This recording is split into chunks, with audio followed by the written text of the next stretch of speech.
I'll start out, Steph. First off, congratulations on 250 appearances. Thank you. I guess this is also your 62nd career MLS shutout, so congrats on that as well. But do you take any time on a day like this to appreciate those accomplishments, or is this more about what happened in the bigger picture? Well, now in the moment, you're not thinking about it now in the moment. We wanted to get a good result today. We wanted to bounce back from our last game. We I thought we had an okay game. It was difficult. They're a dangerous side right now, a hungry side that wanted revenge. Also one that's just climbing out of a deep, dark hole. So their confidence is there, their hunger, their drive is there. So it's a difficult match. So from that perspective, we wanted 3 points, but we got a point. So I'm happy with that. It's been a long time since we've had a shutout. So kudos to the team for that. So there's some positives to take for it. I said in a pre-game media scrum a couple of days ago that these are nice milestones. These are milestones for me personally that people from the outside are reminding me of. So it's not like I'm sitting there on a computer looking at my stats, but yeah, I do take some pride in it because I said this before when I had my injury in Toronto. Sometimes people out there develop a narrative and call you injury prone, and I took offense to that. And the only way I think you prove that you're not injury prone is if you're able to get 250 and now career-wise probably all close to 400 matches under my belt. But I'm going to try to keep this going for as long as possible. Hopefully with some more ties and hopefully with many more wins. We've got Jada Evans next, and Maz, you'll be after Jada. Okay. Thanks. Steph, can you go into a little bit more about what worked with them? Like as far as their changes, or was it just more energy from them defensively, or what could you really see that prevented you guys from being able to get a goal this time around? Goals change games, and I think last time we played them at our place, we had some really nice sequences early on in the game that we were able to really punish them when we were able to break their press. I think today that was more difficult. The pitch certainly didn't help us.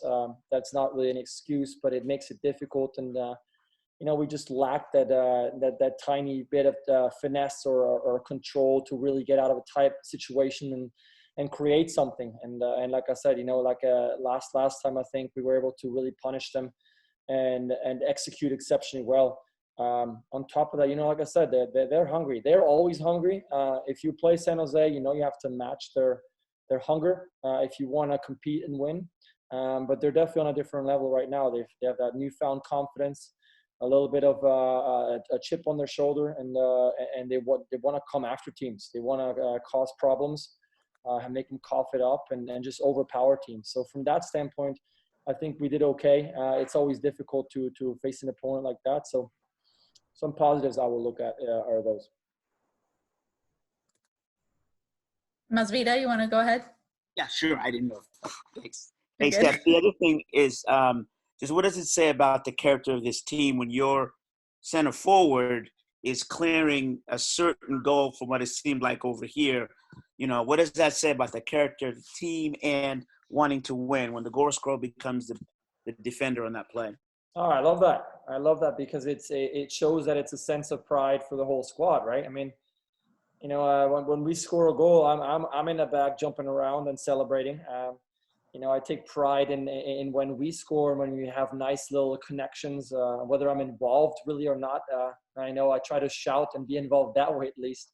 It's really nice when you see an attacker, come back and take pride in defense and go the extra mile, right? Because I think the reason why he was able to make that play is because he went the extra mile. Sometimes, when we say the keeper is the last line of defense and it's up to him to now make the save, everybody switches off, but can you then say, well, what if he makes a save? What if it hits off the post? Can I cover into the goal and just somehow put myself in a position where I can maybe still make a play? And that's what he did. So I love that. It's that, never stop until it's in the back of the net attitude that you need to make sure that tonight we get a shutout. Okay, Alonzo, if you want to go, and then we'll have Jada with a follow-up. Yes, thank you, Kelly. Hi, Stefan. Congratulations on your 250 MLS appearance. What do you think that the team needs to improve right now in order to face the next game, Portland Timbers, which is 30? You guys are both with the same points in is the Cascadia rivalry. Yeah, I think it's just cleaning up a few things here and there. Like I said, there was some sequences where that you see how San Jose today had their cues on when to press. They allowed our center backs to come a little higher, and then they tried to really close that trap and make us cough it up. I think we were a touch, a good touch, or a good little just a tiny bit of something away from really getting out of that and getting again into those positions where we break that and find ourselves in advantageous situations. So I think that will be key for us to trust ourselves, trust in our own abilities in the next game on Thursday, where if we are in a bit of a pickle, it doesn't matter. We got really good, talented players, very skillful players, and when you have to do something special in one tiny bit of an instance, that we have the confidence to be able to do it, get out of it, and punish teams. No play style is perfect and is impenetrable.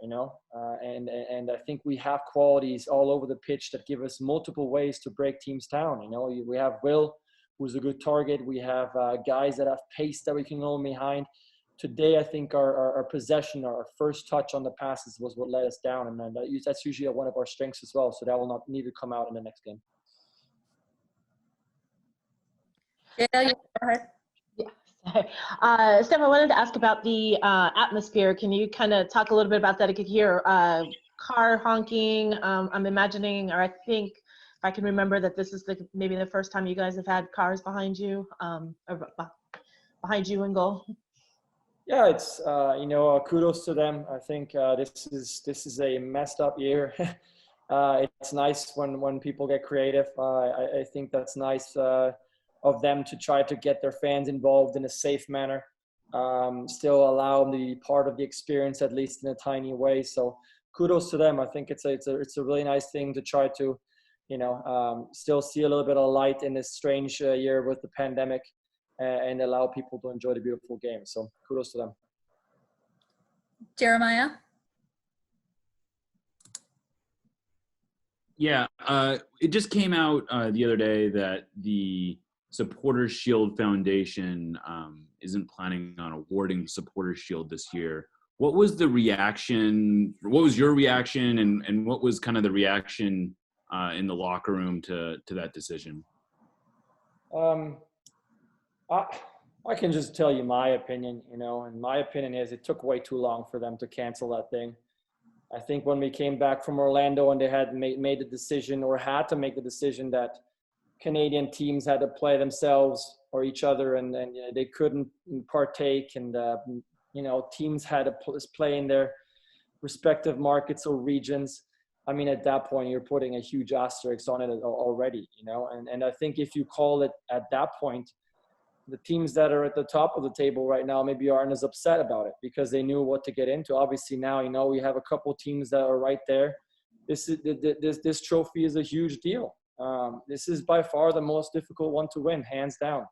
And in the MLS, there's two trophies that you're looking at in the beginning.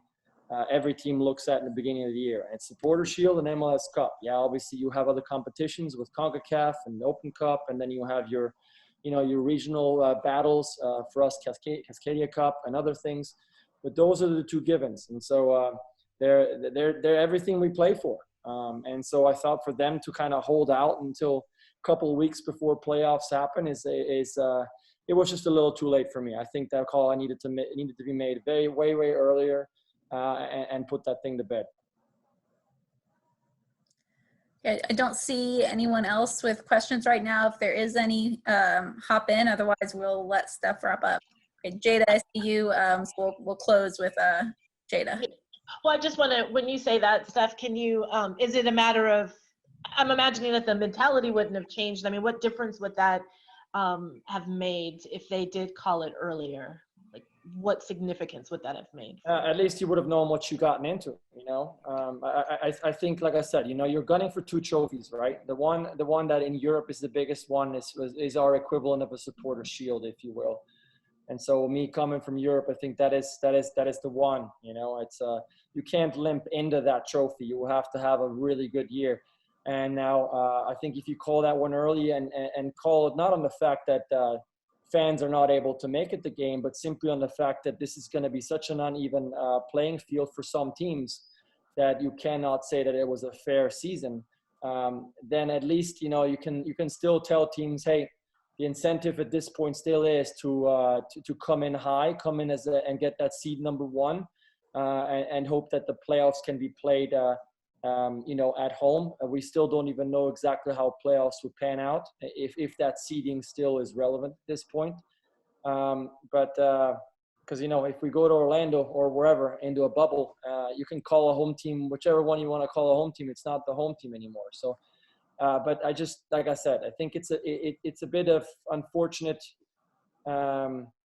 dose of reality that came a little too late for teams that are at the top, because when you've played 3/4 of a season or more and you find yourself in a position to win that supporter shield, you know, you're licking at the chops. You're excited about that opportunity, and now it gets snagged away from you. Of course, there's going to be people that are upset about that.